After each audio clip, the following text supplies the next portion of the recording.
I love you so much. Look at my big pink arse. We shouldn't be doing this. Go on, give it a good spank. I love the way you look at me. Your skin is so beautiful. Oh, I'm greedy for tonight, bye. Your hair looks amazing. Do you think about sex often yourself? Thank you for loving me. Hold my hand. I haven't had sex in fucking years. Let's make this moment last forever. I love your blue eyes. I'm gonna squirt. Oh yeah, I like that now. I love you so much. I'm so sorry about that. I need this so quickly. That never happens. Let's take a train to Orgasm Central. Turn the light on so I can see her forever. Stand back, I'm gonna blow. You are my soulmate. Turn the light on so we can watch each other have sex. This is true love. Please cup my testicles. Your nipples are massive. You are so special to me. My God, I'm horny. I'm not like all the other guys. I don't know what's wrong with me today. You are perfection. Sorry. I think I might have probably had too much to drink today. Promise me we'll be together forever. I'm having trouble down there. I'm sorry. Promise me we'll be together forever. Please don't tell anyone. I love you so much. I truly love you. I'm so sorry about that. I better head off anyway.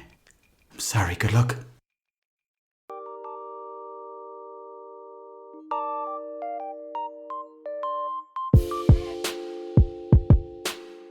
Hello folks, welcome to the podcast. My name is Owen Colgan. Very nice to have you here. Thanks for the messages, much appreciated. Lots of you were messaging me about Father's Day, and one lad even went to the effort of sending me out a packet of crisps, some chocolate, and a small bottle of whiskey for Father's Day. And he had a card as well in the box, and it said Happy Father's Day. And it took me a while, to be honest, to remember who it was from. Because did some man out there think that I was a father? Or is there someone that has something to tell me? But I got it anyways, and bottle of whiskey in there, which is gone, by the way. I had that the other night, so I was trying to stay good, but I fell off the wagon, basically, is what I'm trying to say. Fell off the wagon into the ditch. Rolled into a load of fucking briars too. Stung myself. And then I paid the price. So I'm going to be good now to myself. But I wanted to say to you, thanks for the correspondence. Thanks for all the letters. Thanks for the messages about Father's Day. Someone else asked me, did I really go to Mexico? I did. I actually went to Mexico 5 times, would you believe? I used to always look for very cheap flights. And there was one time, it took me 36 hours to get there. And I thought I was brilliant, saving all that money. But when I got to Mexico after 36 hours of flying, and I went to Germany, I went to Canada, I think I might have went back then to fucking England, and then over to Mexico for $400. And I was sleeping in airports, and it was like one bad dream. Great spot now. They have very nice ice cream over there in Mexico. And not like the Magnums over here that cost you $2.50. Or the Feast. I'm keeping my eye on you, Feast, because every time I go into the shop, the price is going up, the size is going down. Who do you think you're fooling? But anyways, I was there, great spot. Would recommend it. Just be cute, but I would recommend it. I'm not going to lie to you, I've been watching the charts. I've been watching where I am on the podcast charts. It's a new thing now for me to get stressed about. And there was a day where I was number 5. Very happy. I was telling my mother about it, telling my father about it, telling my neighbours about the podcast. And they all looked at me like I was a fucking idiot. But they're just jealous because they don't have a podcast. And this week, I'm not going talking about the coronavirus. I'm not going to mention it. I'm sick of it. COVID-19, I'm done with it. I don't want to hear any more about it in the news. I don't want to hear any more about it in the paper. I don't want to talk to people in the shop about it. I don't want to hear about it anymore. So I'm not going to mention it. But I'll tell you one thing. It's been annoying the last few months for everybody. We're sick of it now. We all want to be outside. We all want to get back to the way things were. Or do we? Do we want to go back to the way things were? Do we want to be commuting into the city? Do we want to be close to people? Some people have revelled in this whole lockdown because some people, they got too familiar and they were calling to the house without even telling you. And they'd come knocking at the door, and if the front door was open, they'd come right in. But thanks to the coronavirus, You now have to let somebody know before you call to the house, which is a good and bad thing. Because going back to my parents' generation, my grandmother's generation, they'd leave the front door of the house open. You'd walk in, you'd stick on the kettle, and you'd have a conversation with the person that was in the house. And if there was nobody there, you'd stick around, you'd have a cup of tea, you might even look in the fridge. But nowadays, you have to call them and say, I'm coming over to the house, do you mind? And some people mightn't even want you at the house. Some people might ask you to wear a mask in the house. Some people might ask if you've been tested before you get to the house. Now, I know I said I'm not going to talk about the coronavirus, and I'm just after doing it. So in that sense, I apologise. And I don't know, people are going to be more cautious now. They're going to be more wary of each other. My friend called over during the week. We had a great time together. We had biscuits, we had tea, and we had laughter. We had a few glasses of wine, and it was the first time I'd seen one of my close friends in, I'd say, about 3 or 4 months. And it was very nice. There was tears on the doorstep. I wanted to hug him, but I couldn't. Brought him inside. And it was just like the old days, nice conversations. But just nice to look at him. It was nice to have him in my presence. And we talked about school. We talked about the lockdown.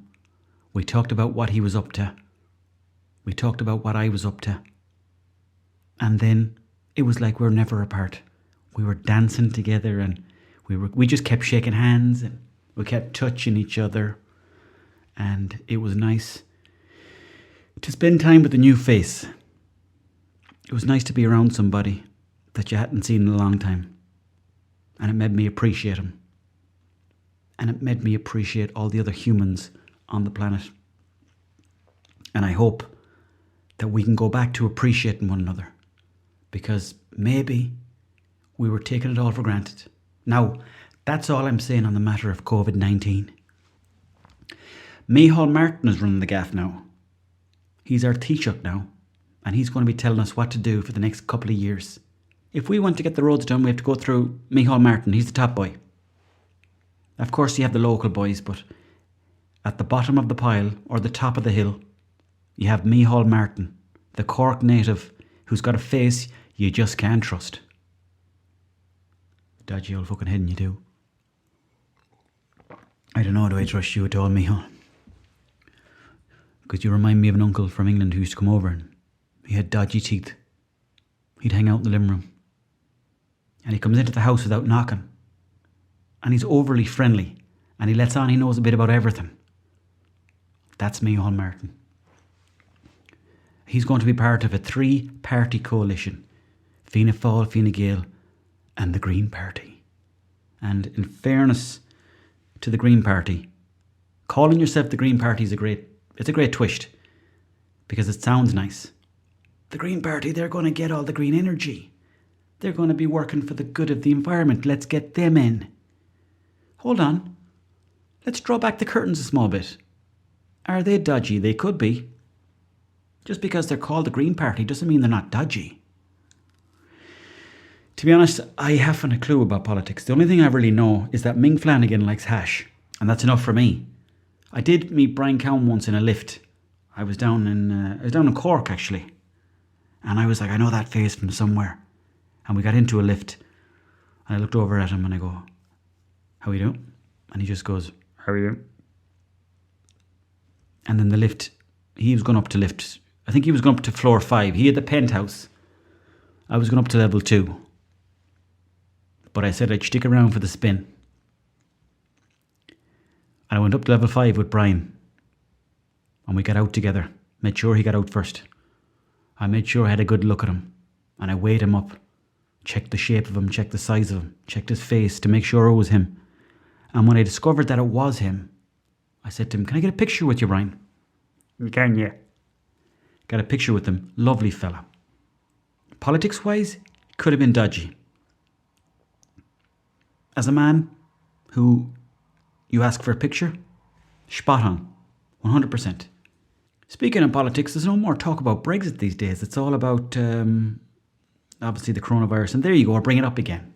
I didn't want to talk about it, but there you go. It's hard to get away from it. But it seems that nobody is talking about Brexit these days. There's so much other shit going on in the world. So many things going on in this world right now. It's scary. Do you even want to go outside anymore? That's how scary things are getting.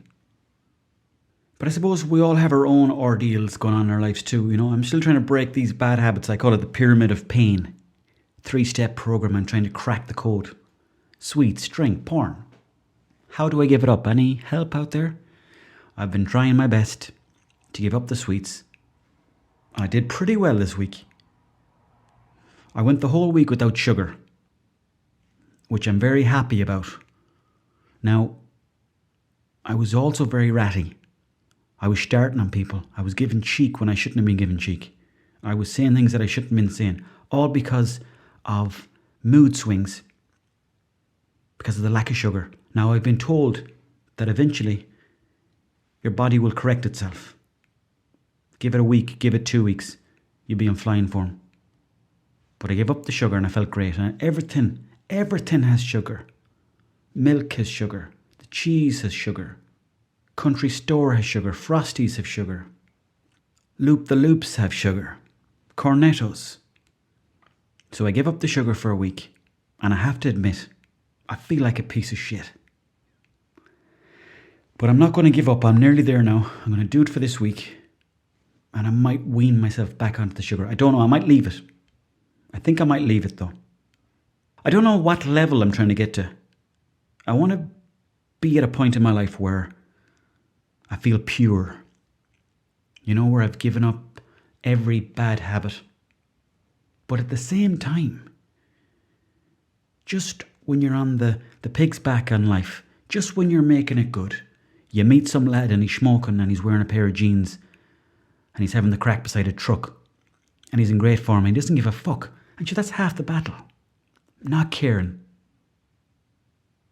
Not giving a shit. I met a lad the other day and he was smoking cigarettes. Now, I've given up cigarettes for about 2 or 3 years. But when I'm out drinking, I'll have a few. But I met him anyways and he took out a box of Marlboro 20. Do you want one of those, you? No, I'm your grand, thanks. You sure? Oh, I'm not sound, yeah. Cheers, yeah. I'm off from now. Who's it? I'm drinking. Hey! Sound, yeah. And he smoked it and it looked delicious. It looked beautiful, just the way he pulled on it. And I was like, oh God, the things I do to be that man's lungs right now. And he was pulling on it and he was loving life and he was shaking money in his pockets and he was kind of dancing a small bit. And I was jealous of him. There I was on my no sugar diet and him smoking a fag and him enjoying life more than me. I was sickened.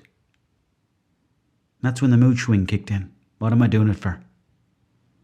And I've been trying to give up the drink as well. But that's, sure, I may as well stay away from the shops altogether if that's going to happen. My friend came over the other day, I told you that. The first thing we could think about doing, get a bottle of wine for ourselves. That's, it's just auto, it's just a habit. Went down to the shop. This was on a Tuesday. Went down to the shop, got myself a bottle of wine, just drank it without thinking. Wednesday morning, woke up, small bit of a hangover. Started moving around a small bit, the hangover was gone. My friend was still there. We had a bit of food during the day, a bit of hanging out, having the crack. We decided we'd have another bottle of wine. Thursday morning, woke up, just about halfway through the week, and I'm feeling like a piece of shit. And I said to myself, now, I'm definitely giving up the drink. I know I've just said that I've given up sugar and I've been drinking wine, but I don't really see sugar in wine. I don't think they add it. I don't know. I didn't check. If they do, I'm sorry. I'm not perfect.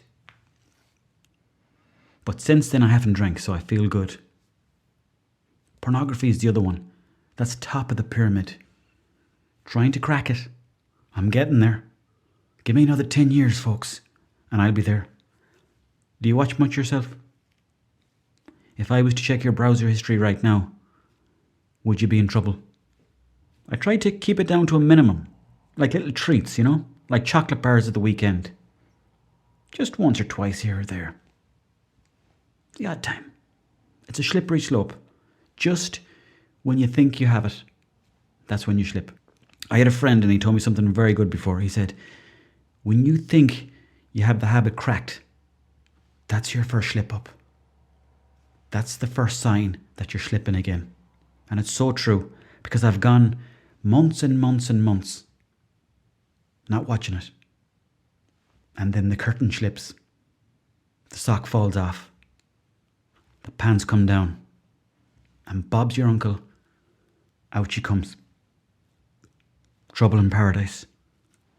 A slippery slope to the bottom, boy. And people say to me sometimes, I should look at whatever, go for it. It's a bit of crack. It's not, mate. It's not. Because if your parents had said that to you, you wouldn't be here today. Right? Just want to get that off my chest, folks. There's always going to be temptation out there, I suppose. That's the line. That's the bottom line of all this. There's always going to be temptation out there. It just depends on how you deal with it. Hope you're all keeping well, folks. Anyways, we are now into phase 3, which means, well, you can get your hair cut for a start. If anyone wants to get their hair cut. I cut my hair during the lockdown. I do not have a head for cutting my own hair. I need a professional hairdresser to cut my hair. I'm very jealous of people who have perfectly shaped heads for getting their hair cut, but I do not have one.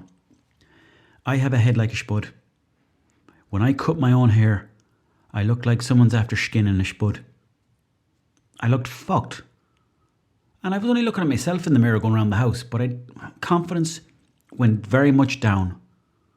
And I was mad at myself. And I wished that my local hairdresser was open. And now they can open. I don't know what they're going to do. Can I talk to him about football? Can I look at him and smile at him? Can we hug each other before the haircut, as we always do? Or am I not allowed to talk to him? Because what's the point of going into a hairdresser if you can't talk to him? My particular hairdresser, who I've been with for years, is a great man. I won't give his name to protect his identity, but he cuts a fine head of hair. You go in there with fear and trepidation, and you'd be worried because you might be going out that night, you want to look nice. And he'd cut the hair for you lovely. And you'd be walking around the town, and you might even go in and buy a shirt for yourself. Maybe a nice pair of slip-on shoes. Then you'd head into the town, and that night for a couple of pints, everyone would be like, you should get the haircut, did you? I did, yeah. The local lad? Yes. £9? Yes. Not bad for a haircut. But I will say this. If you're charging £9 for a haircut, just charge 10. Because you're not fooling me. You're not going to fool me if you think that I'm going to ask for that euro back. It's too awkward. And you're going to start thinking that I'm a tight bastard. But in reality, you're the one playing the trick on me. Just say £10 and that's it. Don't say that's €9, me give you €10, and then you look at me when you've got the euro in your hand, looking at me as if I don't deserve that last euro. And I look at him and he looks at me, and it's as if to say, if you take this euro now, I'll have your name ruined in this town. So I let him keep the euro. But anyways, it's worth it. People are paying 40, 50, 60, 70 quid for haircuts, and that's ridiculous, I think. It's too much. So it's good to see the hairdressers open again. Lads will be getting their fades. Women will be getting their cuts, getting their hair dyed, getting their fringe done, getting their bangs done. Some lads won't even bother. They'll be happy with the way they've been cutting their hair. My mother cuts my father's hair these days, and they couldn't be happier. It's a bonding session. You know, they don't get to touch each other too often, so it's nice that she gets to have her hands all over his head. And my father now, he's only got the side of the hair left. Top is gone completely. Pure skint. But sure, he doesn't need it, you know. And it's only really when you're younger you think you need it. You see these famous TV stars and they have lovely hair. Chris Hemsworth, Ryan fucking Gosling, Tom Hardy. God above. And they think they're so great with their haircuts. And then you feel like you need to have nice thick hair. But if you have, and apparently it's on your mother's side. If your mother's father or your mother's brothers are gone bald, you're kind of fucked. I was losing hair. Do you know, looking back now, when I think about it, I was losing the hair when I was 3. I had a receding hairline when I was 5. I had a comb over when I was 7. And I was on the Rogan hair foam when I was 12. Now, I'll say this to you, right? The one benefit of that, you get into nightclubs good and early. I was going into over 18 nightclubs when I was 13. And it was a bittersweet moment when I walked past the bouncer and he wouldn't even ask me for ID. Because on the one hand, it was great to be in there among all the adults drinking pints of Smithwick's. But on the other hand, come on. These bouncers should have known better. A 13-year-old child, my voice hadn't even fucking broken. My balls hadn't dropped. But all because I was losing a bit of the hair. They let me in. But the hairdressers are back now. It's great to see them back. It's another industry that's on the go. Another industry that's going to be opening up now is the pubs. Which is great. You know, you sing songs, dances, pints, grub. There's only one drawback. You can only stay for an hour and a half. You can't go near anyone. You can't talk to anyone. You have to wear a mask. If you look at the barman wrong, you're done. You have to get food over €10. If you don't, you're done. You're not allowed to use the toilets. You're not allowed to use the smoking area. You can't order gin and tonics. If you do, you're done. You got to keep squirting all over your hands. Keep them fresh. You've got to wear gloves. If you don't wear gloves, you're done. And apart from that, have a good time, enjoy yourself. And it's great to see them back open again. Diageo, the boys that own, I think, Heineken, they own Guinness. They wrote off all those kegs that went bad. They wrote them off. That's how much money Diageo have. They said, oh yeah, that's grand, no worries about it. How much? Hundreds of millions? Don't worry about it. We're Diageo, we got loads of money, too much. So they had to get rid of all the kegs that they went off during the lockdown. Guinness, Bulmers, Heineken, just thrown away. Good luck. Given to the spiders. Diageo wrote it all off. They wanted to balance the books. See, Diageo, they've got so much money involved in the pub scene that they want to keep the pub scene going. Some people don't like the pub. They think it's dead. They think that people hanging out in pubs drinking is a wasted life. What do you think about that? Personally, for myself, I love it. I love the craic. I love the sing-songs. I love the communication. I love smoking in the pub, even though I don't smoke day to day. I love playing the gambling machines. I love the punching machine. I love to talk. I love talking to random strangers. I love talking to the Yanks. I love talking to the Brazilians. I love smoking rollies at 2 o'clock in the morning in the smoking area with a gang of fuckers you never met before in your life. I love planning to go out for 1 pint and 2 days later you end up in Donegal. I love it all. But some people don't like the pub, and I understand that too. Because if you take the piss out of the pub, you won't win that race. The pub always wins. So you got to be cute. You got to pace yourself. And maybe with the lockdown, slowly go back into the pub. You can stay for an hour and a half, and that's it. Get out. The sad thing about the pub is that it used to be a great place for conversations and storytellers and all the other stuff. But now you can't do any of that. Also, the Yanks are not allowed to come into Ireland, so, you know, they used to bring the Yank dollar and all the other stuff with them. They bring the craic. Oh my God. So how old is this pub? Unfortunately, we're going to miss out on the tourism dollars from the Americans. Americans come to Ireland. One of the first places they want to go to is the pub. My cousin, who's from Long Island, anytime he comes to Ireland, he wants to go to Temple Bar. And he calls those places banks because that's how much money they make. €7 for a pint. Fucking rip off. Not worth it at all. Don't get me wrong, there's great music in those places. It's full of the excitement of foreigners having sex that night.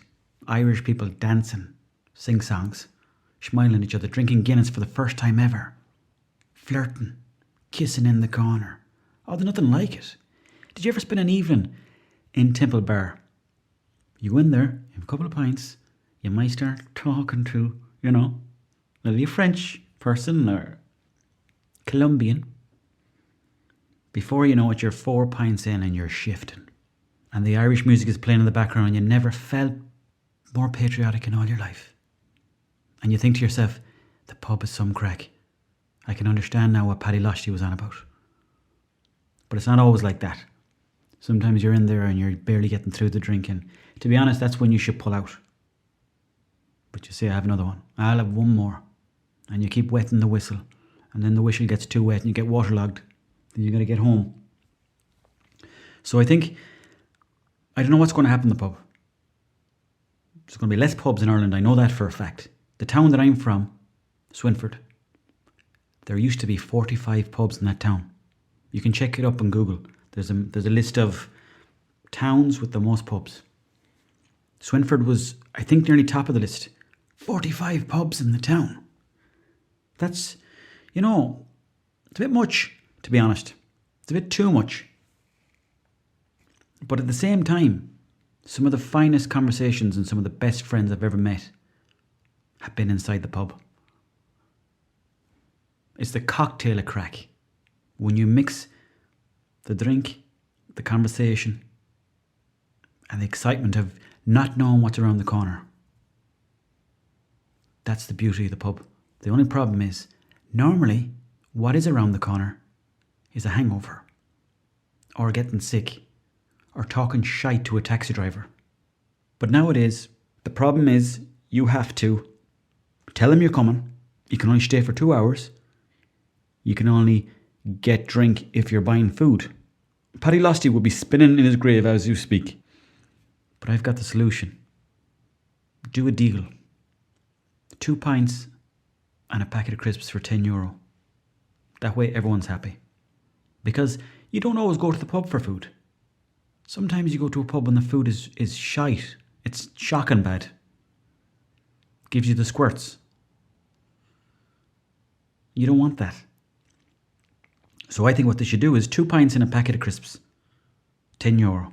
They're also saying that you can't stay in the pub longer than an hour and a half. So I'm thinking, what happens if you go into the pub for an hour and a half, you come back out, you go back in again? Who's checking that? Apparently you have to sign a book. But what if you put down the wrong name? Has Micheál Martin thought of that? There you go now, Micheál. That's the next job for your horse. Dodgy old fucking head you do. Buying food for €10. Who made up that rule? Whose idea was that? €10. Does that not make things less safe if you're paying some lad to cook your food in the kitchen? It's a money racket. Let people in, let them have a few drinks. Fair enough, 4 or 5 drinks, same crack as the food. Let them have a few sups of a pint and let them be gone. People keep their distance, but let them into the pub and don't be forcing them to buy food. Because if you're selling food in the pub, it's a big business. You're going to need a chef. You're going to need the health and safety boys to come around. You're going to have to pay for all these different fucking standardised jobbies. You're going to have to pay for a load of certs to make sure the place is tidy and clean. Why can't a lad go into the pub, buy himself a few pints, a couple of packets of nuts, and be gone? Money racket, that's what they're going to do now. The thing is, the government want you spending money. That's all they want from you. They don't care about you, they just want you spending money. I read the other day that they were saying they hope, or they're encouraging people to spend an extra 20 quid in the coming weeks. Whatever you do spend normally, spend an extra 20 quid. Where in Tesco is it? Is that for you, Micheál Martin, for your back pocket? Big house in you too. Probably have a house in Cork and Dublin. You never had to chase the crow for food, Micheál. Telling us to spend 20 quid maybe in the small shops. Maybe in the localised shops, where you're going in to get a bit of bread off a local neighbour. Or you might be getting duck eggs off somebody. But no, you want us spending it in the big shops. As if they don't have enough money already. Millionaires they are, Micheál. Speaking of millionaires, the sports are back. Sky Sports is back showing games. The Premier League is back. Liverpool won the league. Come on, Liverpool. To be honest, I'm a Man United supporter. And I wasn't devastated when I saw Liverpool win, and I was happy for them. They deserved it at this point. Ole Gunnar Solskjaer, as much as I love his face, and as cute as he is, and as sweet as the man is, United just were not good enough. They were not good enough. If you compare this United team to the teams of yonder, Gary Pallister, Steve Bruce, Brian McClare, Mark Hughes, Andrej Kanchelskis, Who have they got now? I don't even know. Pogba. Sure, I'd fucking skin that lad. So United didn't deserve to win it. Liverpool, congrats to them. Were you watching any of the games yourself? Did you see that they put in the feature of crowds cheering? Because they're not letting people into the games now, so they've put in like the sound of crowds cheering. They've even put in these sort of fake dolls in the crowd. So when you're going to celebrate a goal, you can hear the cheer, you can look at the dolls, but there's nobody there. Nobody there. Nobody there in the crowd to shout stuff at the players when they score a goal. No abuse been given. It's a shame, really. Because that was one of my favourite things, is the abuse. I'm not talking about the dodgy stuff, because that's bad. I'm talking about the good stuff. You know, where the fans, you'd see them in the crowd, and they're like, "You're fucking shit." And you get people like Roy Keane or Vinnie Jones or Gary Pallister up beside the fans and just looking at them. Looking at thousands of lads.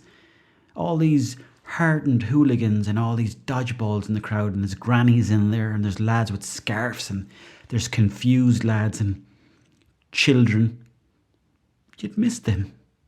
I hope they do come back. But it seems like it's not going to happen. And I know that I keep going on about the COVID, and this is probably the 4th time that I've mentioned it. But space travel. The 2 boys that are in space right now, they're not thinking about COVID-19. They're probably having a great time up there in space, just doing laps of Jupiter. What are they doing up there? I mean, you've made your point, lads. You're not scared of heights. Fair play to you. But what are you doing up there? It cost millions for us. Well, I didn't pay anything, but probably Musk paid the money, but he probably got the money off somebody that's connected to somebody that's connected to somebody. What does our future hold? Space travel, people not being able to be around each other, robots, us all living at home, plugged into machines. You name it, it's happening. It's scary, but that's the way the future goes. You know, I suppose if our grandparents were to look at our lives now, they'd probably be thinking to themselves, Jesus Christ, what are they doing on laptops? What are they doing on their phones? You know, the world is weird. So we just have to go with it. And that seems to be the way things are going. Elon Musk, in fairness to him, credit where credit's due. Elon, fair play to you, mate. You're creating space travel. And I was given an analogy about it the other day, and it made complete sense. And the story goes that Elon Musk was saying that he wants everyone to go to space at some point in their life, which would be great, Elon. I'd love to go. And he was saying that when you have rockets, they cost you millions upon millions, and that's the cost of them, right? But if you can make a rocket that can do laps back and forth, then you can reduce the cost. If you can get people into the rockets, you can reduce the cost even more. It's like an airplane. Because if you buy an airplane, it costs you about 50 or 60 million. But if you can use it a few times back and forth, we'll say to, I don't know, fucking knock to Lords. Great stuff. You're going to save a few quid. Now, fill the plane up with people. They're going to pay for the flights. Brilliant. Now the price has gone down. Now we can all afford the price. And I, for one, would love to go to space, Elon. If you're looking for lads to travel to space, give us a shout. I would love nothing more than to spend a bank holiday weekend on Mars. Just hanging out. No shops, no pubs, none of that crack. Just walking around. I'd have a bag of tricks behind me. You know, I'd have some sandwiches, a bottle of TK lemonade, maybe some cigarettes for the journey, and maybe an old nagging of whiskey for the fucking take the edge off Mars. That kind of stuff. So that seems to be where the future is. Space travel, hyperloops. He's going to create superhighways. He's already doing it. Underground as well as where he wants to go. He wants to dig into the core of the universe. Sorry, I'm fucking jumping ahead here. I'm getting excited. He wants to dig in to the Earth, into the core of the planet, and create superhighways where you can go from London to Abu Dhabi in half an hour. You can go from Paris to Sydney, 20 minutes. You can go from Claremorris to Ballina, take you 1 second. You'll be there in a second. Would you be up for that? Would you like to go to space yourself? Or would it be something that scares you? They're also creating these robot-driven cars. So you're going to have machines driving you around town. Now that says one thing to me. Taxi drivers are going to have no jobs. Is that fair to taxi drivers? I don't think so. I like talking to taxi drivers. I don't like talking to robots. But that's the way the future's going, and it's scary, and I'm worried. Are you worried? No more lorry drivers. No more lads pulling into garages to eat sandwiches. No more lads bashing the bishop in the cab of the fucking lorry. Done. Because robots are taking over. Sometimes I wonder about Elon. I wonder about him a lot. I wonder, is he just an alien that's come down here and he's pretending that he's one of us? But yet he's got all the secrets. Because I heard that his child doesn't even go to school. He's got his own school for the child. And he teaches that child about space travel and other things. He doesn't bother with regular school. He thinks it's a waste of time. You'd wonder about him. But fair play to him, he's putting himself out there and he's keeping himself busy. He's not making podcasts. He's too busy for all that stuff. Another thing I'm wondering is that who will be the last man or woman to drive a car? It'll be a sad day when you're in town and there's one lad and he's doing a lap of the town and it's the last lap ever. And he's beeping at everyone. Everyone's waving at him. And he's crying at the steering wheel. He's beefing all over the wheel. It'll be a sad day. People will be shaking his hands and he'll be throwing sweets to people. It'll be like a parade. They've been making a documentary about him too. The last lad to ever do laps of the town. All thanks to Elon Musk. It's all exciting stuff. I'm not going to lie to you. It's exciting. Don't know where it's going to go. But we're going to be able to travel between places in split seconds. And knowing my luck, I'll be dead before it happens. It always happens to me. When I was in national school, they were on about getting computers for years. Years and years and years, we're going to get computers. Okay, where are they? Well, we're going to get them next year. Well, hurry up, because I'm in fucking 4th class here. 5th class. Where's the computers? Oh, we couldn't afford it this year. All right. When are they coming? So next year, yeah? Yes, next year. Next year came around. Guess what? No computers. Still writing shit on a notepad. Caveman shit. Then the year I moved to secondary school, guess who gets not one, but two. Not one, not two, but 3 computers. Yes, my national school. All the kids typing away. I land into secondary school like a fucking clown that's never seen a keyboard in my life. Not in real life. I've seen it on the internet. That makes no sense. Makes no sense. I've heard people talking about keyboards, but I've never seen one. I get into secondary school, I see a computer, and I'm fucking in shock. There's a mouse on the screen. Blowing my mind. You put in a floppy disk, it's got information on it. What? It's like a brain. It's like carrying around a brain. That was big news to me back in the day. Nowadays, in the likes of Sweden and California and different spots, they're implanting chips into your finger. What do you make of that? Does that scare you? In some ways, very scary. Because then you're going to get boys that kidnap you. And they might say to you, we want your finger. Because that's where all the information is going to be kept. The keys to the house is going to be in your finger. All your data, all your money, all your credit card details, all your bank card details are going to be in your finger. And it'll be just like a fingerprint. And it's going to be big trouble for us. Because I don't mind getting kidnapped. Although it wouldn't be the greatest thing to be. Although it wouldn't be the greatest thing to happen to you. What I'm worried about is being able to be traced 24/7, 365 by the big boys. Scares me. Nowadays you can go for a walk down the field. Nobody knows where you are. Although they kind of do because of the phone. So we're already kind of moving towards this sort of world. But when they chip your finger, it's good night and God bless. Because if you do something wrong, they'll know about it. And you'll be going to virtual prison. And trust me, you don't want to go there. Virtual bummings. So yeah, the future is scary. It's hard to know what's going to happen.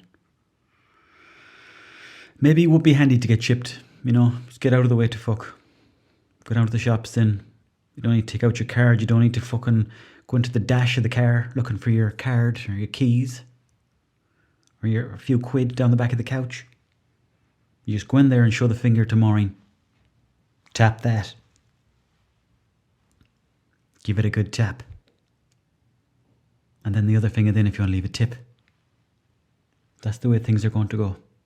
100% traceable. It's already happening. Everyone's tapping their cards now. No more tracing of money.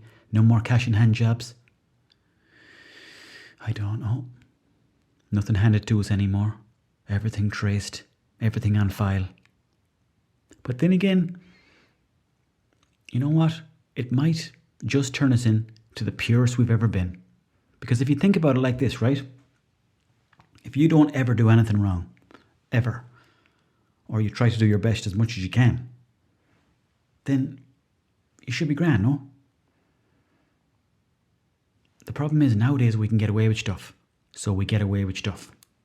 Nowadays we can get away with being sly, so we get away with being sly.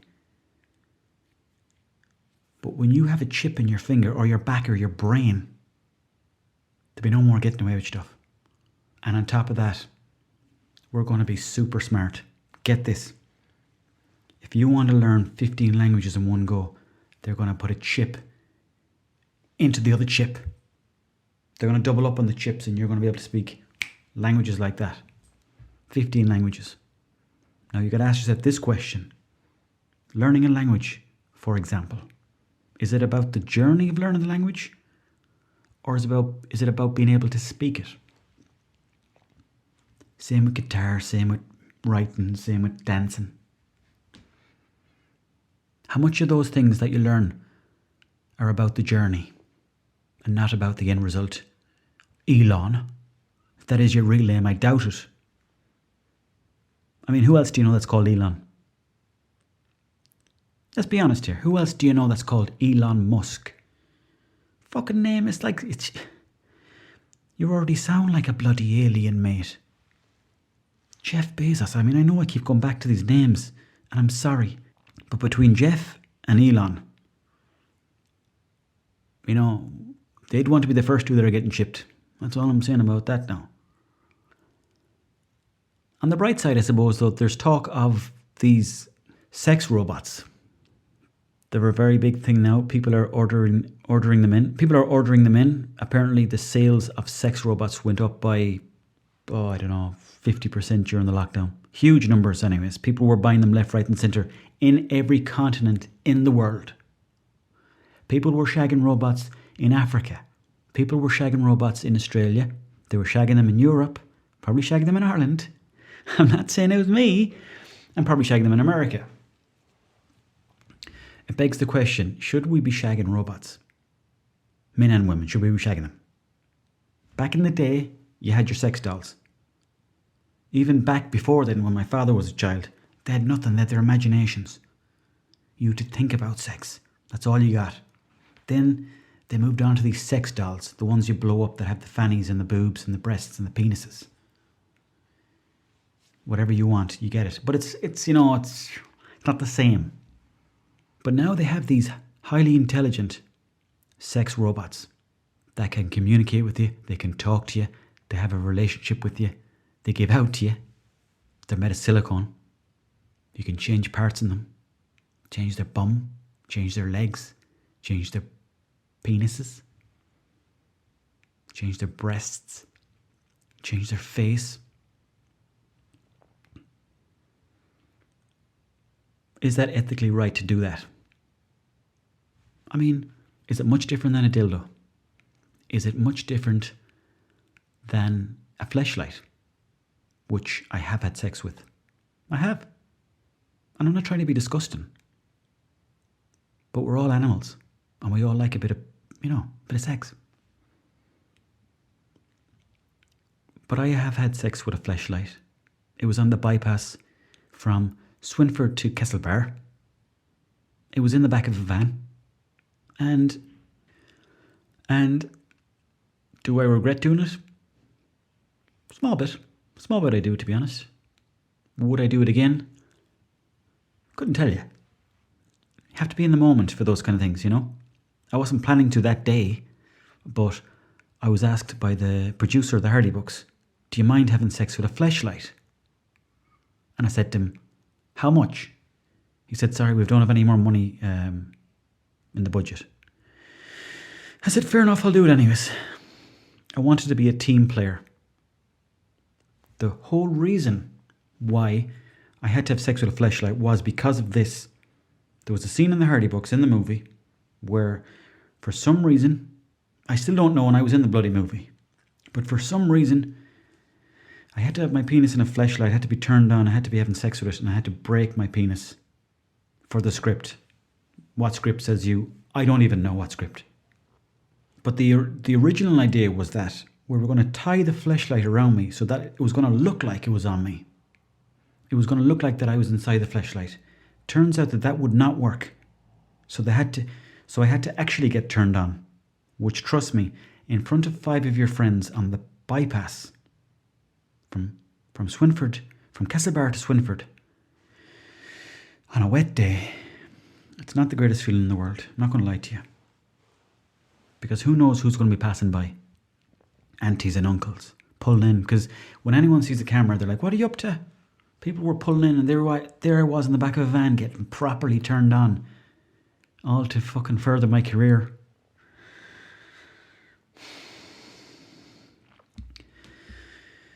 Had to be done, I suppose, you know. It was a tricky one. Did I enjoy it? I did. I'm not going to lie to you. It kind of made me feel like, you know what? You're allowed to be turned on by an inanimate object, whether it's got artificial intelligence or not. There's nothing illegal about a dildo. There's nothing illegal about a fleshlight. There's nothing illegal about cock rings or lubrication. Nothing illegal about that. You're allowed to do that. In fact, I encourage it. But we're getting to a level now with these sex robots that they're getting so smart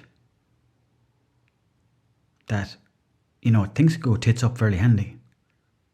You could be in bed with a sex robot and everything's going great, and they might just learn some new program in their brain because they're probably self-taught, and they could end up doing you in, murdered by a robot. It's going to happen. It's going to happen. And how do you explain that to the family? Where you're tied up in a bed, completely naked with nothing on but a gorgeous smile. Completely naked. And you have to walk in, and your family have to come in and see you, tied to the bed, with a robot on top of you.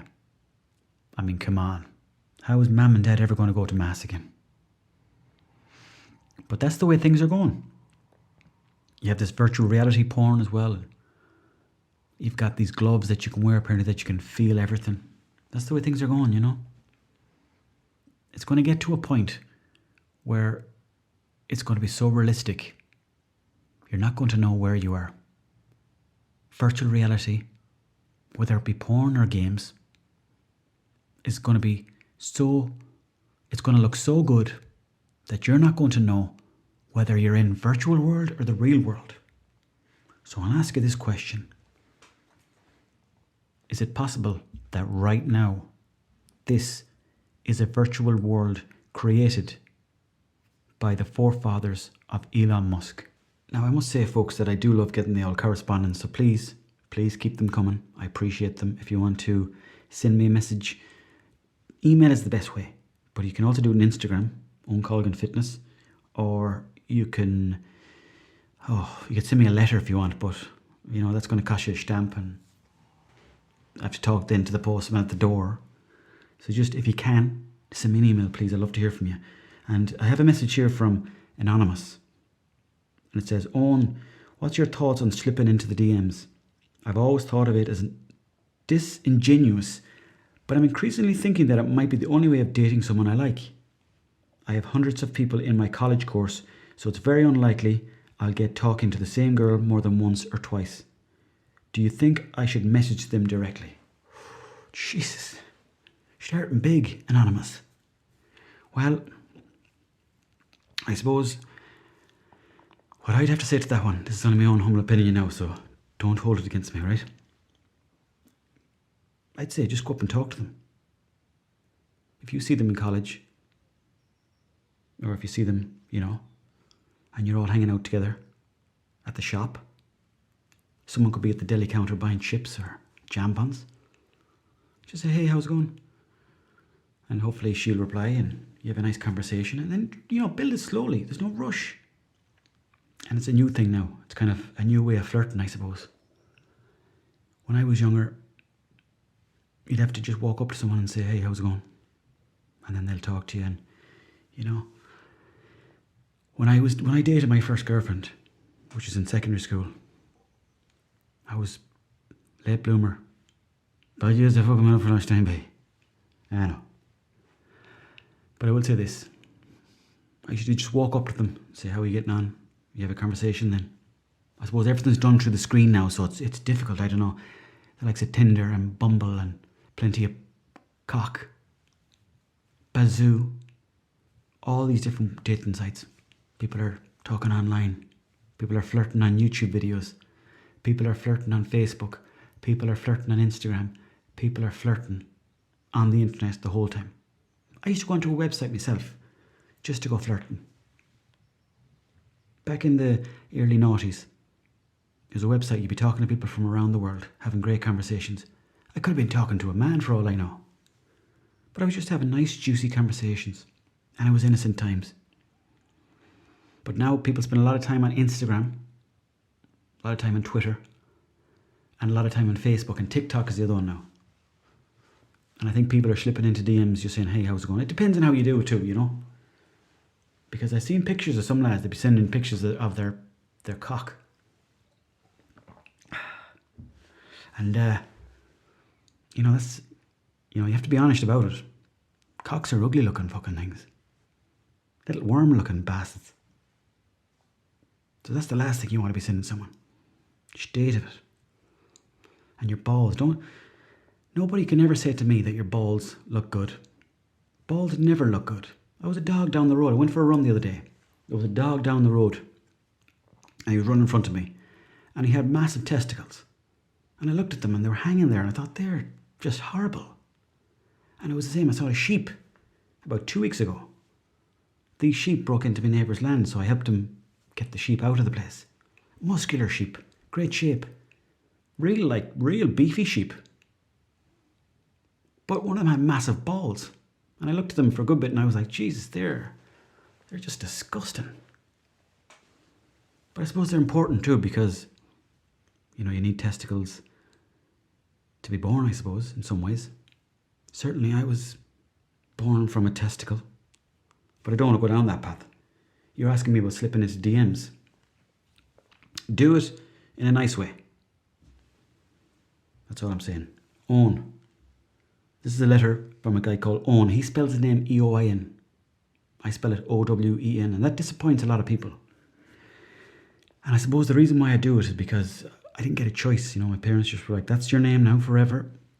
And they were kind of right, to be honest, because I picked Peter for my communion because of Peter Schmeichel, a Danish man that's 6'4" that played in goal for United. And I picked his name thinking it was some kind of shout out to him. He doesn't know who I am. I don't care about him anymore either, but I'm stuck with the name Peter. And it's a great name, it's a great first name. But mine is Owen something Peter Colgan. And if you only knew my second name, oh, it's pathetic. I'd be ran out of town if you heard it. But this Owen, he spells his name E-O-I-N. How's the crack, Owen? Spelled O-W-E-N. Any thoughts on what pubs will look like when they reopen? And not just those ones serving feeds of dinners. Cheers. Cheers, Owen. Well, the good news is that the pubs are opening up and they're calling for being calm when you go in there. Don't be around somebody else. Don't be too close to them. But you can go to the pub. You can enjoy yourself. You have to order a meal. That's what they said. You have to order a meal. Now, they weren't very clear when it came to the meal. They never really told us, could you order 20 packets of peanuts? Well, I did see some pictures on the internet there last night, and they were pictures of someone who'd gone down to the pub and they'd ordered chicken wings for €10 and 144 pints. They never told us about that. They never really, I don't think they know themselves what's going on. You're not allowed to queue at the bar anyways, I've been told that. So if there's someone at the bar, you've got to wait for them to go sit down again. What else was there? No standing beside you in the toilet. Don't be doing that anyways. That was never a good thing to be doing. So if you're in the toilet and someone else comes in, tell them to stay away from you. Stand well back, because there's nothing worse than when you're in the pub and it can ruin your night. When you're standing there in the toilet and then some other lad comes in and he's all cocky and he's showing off and he's got a big willy maybe. Who cares? He stands right beside you and he's talking to you and he's looking at you. And you're thinking, this is a toilet. I'm very vulnerable right now. Don't be talking to me. But he stands right beside you and you can feel his eyes on it. You can feel him having a good look for himself. That's the height of nosiness. So don't be doing that. Stay well clear, 2 meters apart, inside the pub, inside the toilet. Keep your distance, and let's keep the pubs open, because landlords are so good at talking to people. Pub landlords, pub owners. Not the dodgy landlords that own houses, but pub landlords. They'll talk to anyone from anywhere in the world because they've met people from all over. If you serve carvery in your pub and pints, you've talked to most people in the world, because most people in the world eat carvery and they drink pints. And it's a lovely combo. Beautiful. Oh, have you ever had a Guinness with, a bit of beef and broccoli, mashed potato, carrots, gravy? Oh, it's heaven. Absolute heaven. But that's what you have to order now. Food to the value of €10 or more. But they weren't very clear, because I think they don't know themselves. And I'm wondering, is it not going to be more dangerous if you've got a lad in the kitchen cooking up a storm? You're going to be in the pub for longer, surely to God, no? So to me, I think the pubs will open up again, but I think there'll be a lot of people wary of each other, keeping each other space. Maybe that's what we need now, a bit of space between each other. Just a bit of, appreciation and respect of distance. Everyone's a winner. Because if you're in the pub, you're probably going to the pub with your friends anyways. So stick with them, relax, enjoy the pint. If you can drink a pint, life ain't too bad. Unless, of course, you're scoffing them. Just be cute. So that's my answer for you, Owen. Thanks again for all the other messages about the podcast. Really do appreciate them. If you want to get in touch about anything, please give me a shout. The email will be in the bio. That's all we've got time for this week. Thank you very much for listening in to the podcast. It's much appreciated. I'm in the process now of updating the bit of equipment here. I've got a microphone, but sometimes it sounds a bit dodgy. So I'm going to have to get a new microphone. And it's always the case when you're starting up something. It's like you have to get this, that and the other. So, if you're going snorkeling, you need to get the gloves and you need to get the goggles and all the other stuff, and to, create the experience, so to speak. So I'll be getting a microphone anyways and a better laptop. So it'll sound better to you, because I really do enjoy doing this podcast and I hope you'll enjoy listening to it. I'm not going to cry. I promise myself. No more tears before bedtime. Not in this climate. You have to stay strong. That's because of you, folks. Because of you. Anyway, see you next week, folks. Take care. Bye-bye. Chat to you soon. Bye-bye.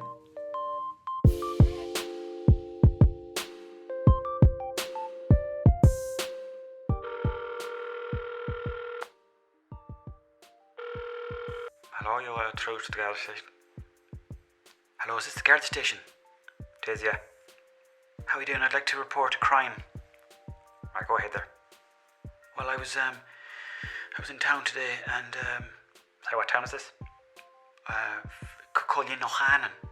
Oh, that's we got the wrong office. You got so old and Well, I was in town today and I was just in doing a bit of shopping in the local small shop, because it's good to support local boys. And anyways, I came out of the shop with 2 bags of shopping, packed to the rafters with fucking grub.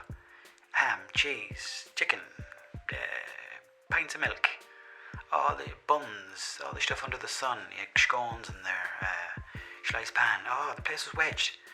And anyways, as I came out there with the bags, didn't this lad pull in around the corner He was driving a Toyota Starlet, red Toyota Starlet with the spoiler on the back and a bit of writing on the back window that said, "Go really fast."